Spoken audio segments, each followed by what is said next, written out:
देखो, आज का जो टॉपिक है मानव नेत्र, इसके पहले बता दिए थे ना कि मानव नेत्र दूर बिंदु और निकट बिंदु इस सब के बारे में बता दिए थे। या तो जिससे आँख के मतलब संरचना जो उस सब के बारे में भी बता दिया। आज जो कुछ समझना था दूर बिंदु और निकट बिंदु और स्पष्ट दृष्टि और न्यूनतम दूरी। तो इससे जैसे साफ मतलब पता चलता है कि जैसे मानव नेत्र स्पष्ट दृष्टि की न्यूनतम दूरी, जैसे एग्जाम में आ सकता है। सुनो, स्पष्ट दृष्टि की न्यूनतम दूरी किसे कहते हैं? जिसे है ना, स्पष्ट दृष्टि की न्यूनतम दूरी किसे कहते हैं? तो लिखना है, जिस न्यूनतम दूरी तक आंख वस्तु को साफ साफ देख सकता है उसे स्पष्ट दृष्टि की न्यूनतम दूरी कहते हैं। जैसे आंख है, जितना दूर कोई मैंने बहुत कितना हूँ दूर अगर वस्तु को अगर साफ साफ देख रहा है, समझा कि नहीं? जैसे बहुत दूर अगर वस्तु को साफ साफ देख रहा है तो उसको हम लोग क्या कहेंगे? स्पष्ट दृष्टि की न्यूनतम दूरी। तो याद रहेगा, मैंने कोई भी वस्तु को मैंने जितना भी न्यूनतम दूरी हो, अगर आँख जो है किसी वस्तु को अगर साफ साफ देख रहा है तो उसको हम लोग क्या कहेंगे? स्पष्ट दृष्टि की न्यूनतम दूरी। कोई दिक्कत?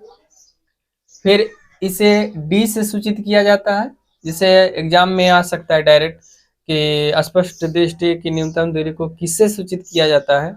तो डी से सूचित किया जाता है। फिर मैं सामान्य नेत्र के लिए दूरी कितना होना चाहिए? 25 सेंटीमीटर होना चाहिए। सामान्य नेत्र के लिए न्यूनतम दूरी कितना होना चाहिए? 25 सेंटीमीटर होने। अभी एग्जाम में आया है, अभी 2024 में जो एग्जाम में याल है कि स्पष्ट दृष्टि के निकटतम दूरी कितना होता है। तो देखो यहाँ पर पढ़ेगा, स्पष्ट सामान्य नेत्र के लिए निकटतम बिंदु कितना होना चाहिए? 25 सेंटीमीटर। और पूछा है एग्जाम में ये कि सामान्य नेत्र के लिए दूर बिंदु कितना होना चाहिए? तो अनंत होना चाहिए। है ना, एग्जाम देखना है इसका आगे वाला में कि सामान्य नेत्र के लिए दूर बिंदु क्या होना चाहिए? तो अनंत होना चाहिए।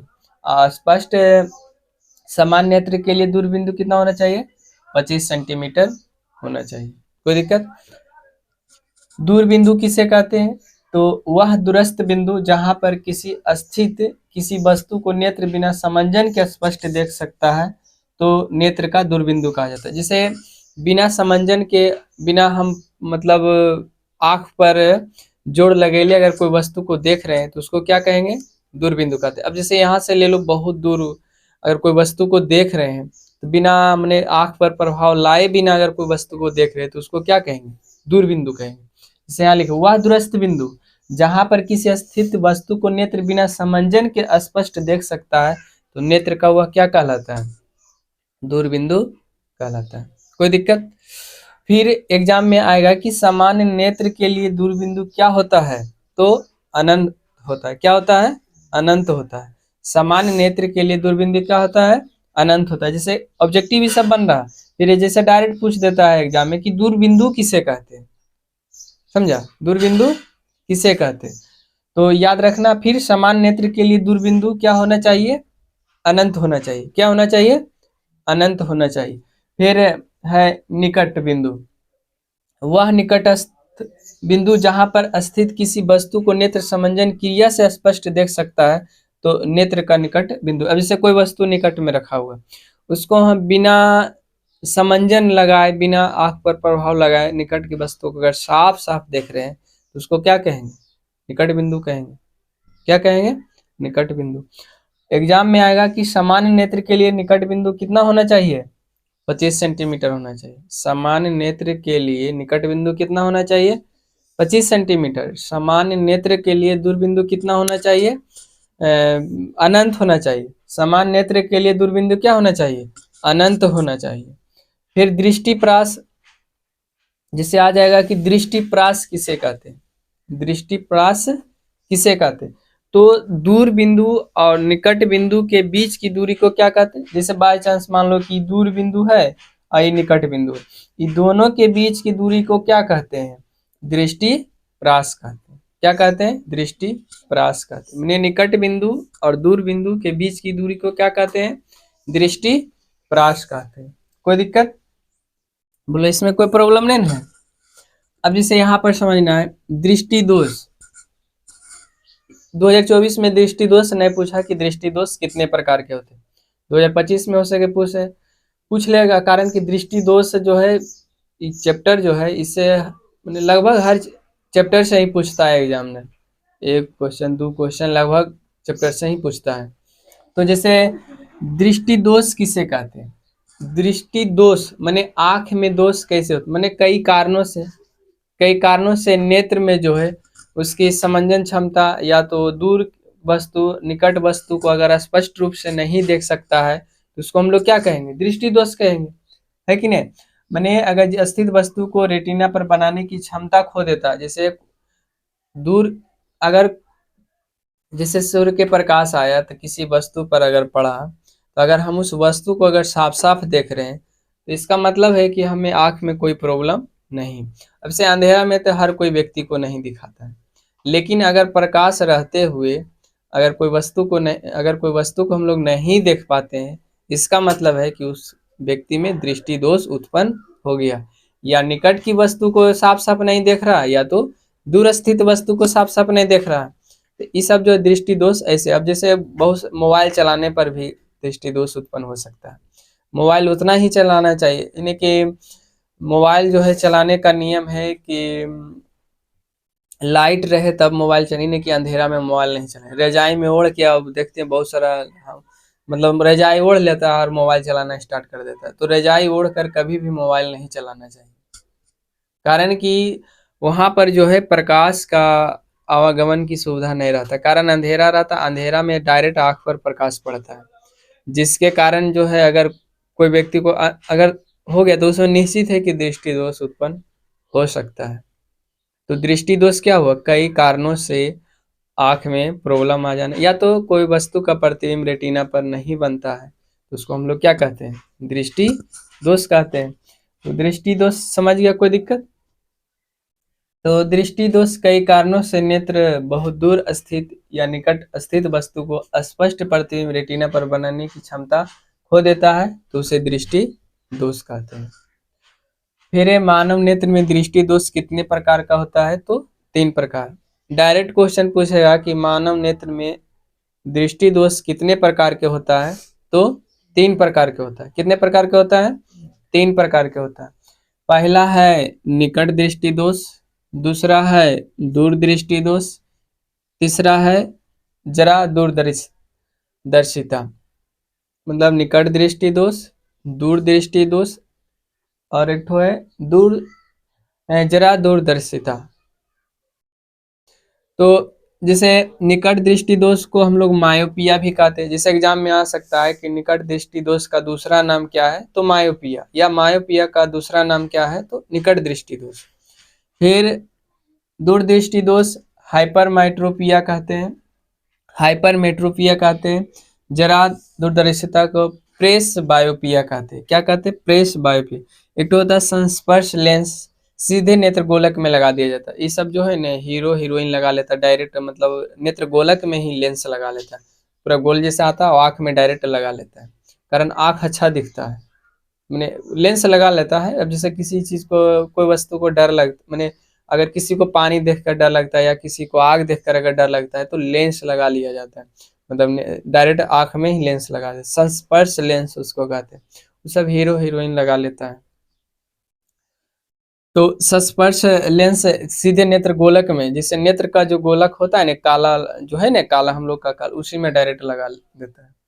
फिर है निकट दृष्टि दोष, जिस दृष्टि दोष में निकट की वस्तु साफ साफ देखता है लेकिन दूर की वस्तु को नहीं देख पाता। जैसे निकट दृष्टि दोष, निकट के वस्तु को हम लोग साफ साफ देखते हैं लेकिन दूर की वस्तु को अगर साफ साफ नहीं देख पाते हैं, इसका मतलब उस व्यक्ति में निकट दृष्टि दोष उत्पन्न हो गया।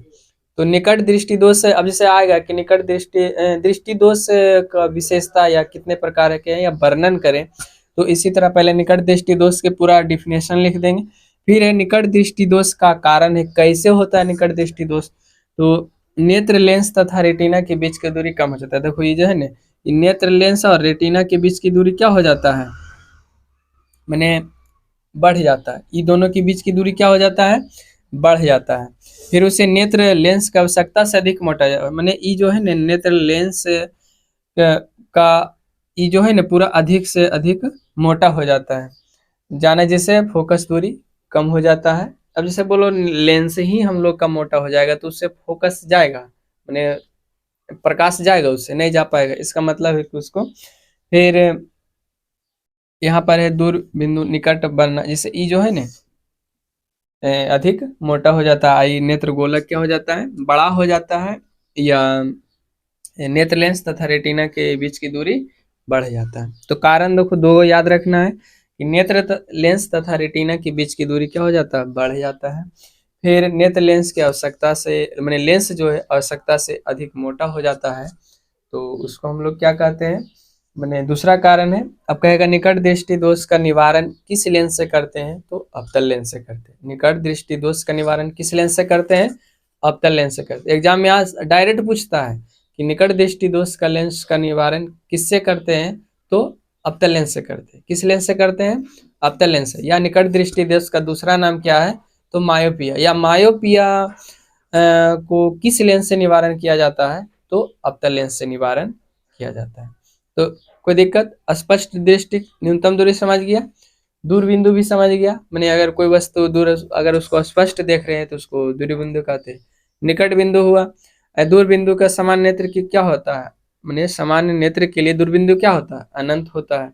फिर निकट बिंदु क्या है, अगर कोई वस्तु निकट में रखकर अगर उसको हम साफ साफ देख रहे हैं, इसका मतलब वो क्या हुआ, निकट बिंदु हुआ। और निकट बिंदु सामान्य नेत्र के लिए निकट बिंदु क्या होता है, 25 सेंटीमीटर होता है। दृष्टिपरास क्या था, दृष्टिपरास मतलब निकट बिंदु और मैंने दूर, वही था दृष्टिपरास, दूर बिंदु और निकट बिंदु के बीच की दूरी को क्या कहते हैं, दृष्टिपरास कहते हैं। अब दृष्टि दोष कितने, दृष्टि दोष किसे कहते हैं, अगर कोई वस्तु को अगर प्रतिबिंब रेटिना पर नहीं बनता है तो उसको हम लोग क्या कहते हैं, दृष्टि दोष कहते हैं। दृष्टि दोष कितने प्रकार के होते हैं, तो 3 प्रकार के होते हैं, निकट दृष्टि दोष, दूर दृष्टि दोष, जरा दूरदर्शिता। निकट दृष्टि दोष को क्या कहते हैं, मायोपिया कहते हैं। दूर दृष्टि दोष को क्या कहते हैं, हाइपरमाइट्रोपिया कहते हैं। और जरा दूरदर्शिता को क्या कहते हैं, सर्वबायोपिया कहते हैं। समझे, मैंने पर्स बायोपिया कहते हैं। तो इस शब्दों को बोला याद हो गया कि नहीं, तो सब देख। अब जैसे अब आएगा एग्जाम, संस्पर्श लेंस। संस्पर्श लेंस क्या है, मैंने ये सब जो है कोई भी लगा सकता है, हीरो हीरोइन, या तो हम सब भी लगा सकते हैं डायरेक्ट, या किसी से डर लगता है, मैंने अगर किसी को आँख पानी देखकर डर लगता है, किसी को आग को देखकर डर लगता है, तो ये सब संस्पर्श लेंस लगा सकते हैं। फिर निकट दृष्टि दोष किसे कहते हैं, मैंने निकट की वस्तु को हम लोग साफ साफ देखते हैं लेकिन दूर की वस्तु को साफ साफ नहीं देख पाते हैं। कोई दिक्कत। अब निकट दृष्टि दोष का मैंने कारण है, 2 कारण। पहला है कि लेंस तथा रेटिना के बीच की दूरी क्या होता है, बढ़ जाता है। दूसरा है कि लेंस आवश्यकता से अधिक मोटा हो जाता है। रुक जाओ।